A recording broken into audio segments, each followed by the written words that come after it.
take a look at these quotes I found in the research. One was by Frost and Yarrow in 1990. They wrote that the mask annihilates its wearer's sense of self.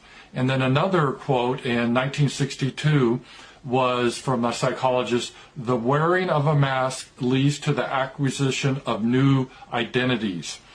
So what they found is that people that wear a mask, it tends to conform you a lot easier. You start to be part of the herd and you start to lose your independent thought. And it's easier based on their research to change someone's, let's say, religious point of view or political point of views or any point of views if they're wearing a mask.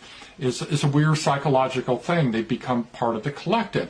And that sort of explains what we're seeing here. These people, they're wearing a mask, right? Everyone, you see the Karens and the soy boys shaking their fingers at you. And they have this real sense of morality that they're saving the human race. And if you don't wear a mask, you're evil. You're trying to kill people. You're just the most vicious person that can be imagined. See, that's what they do. That's what they think of while they're wearing the mask.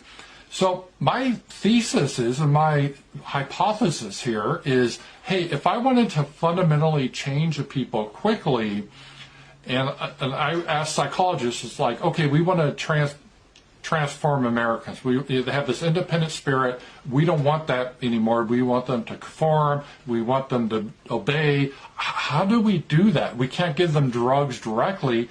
I think a lot of psychologists would come back and say, okay, what you need to do is somehow make them wear masks. Make it mandatory that they have to wear a mask.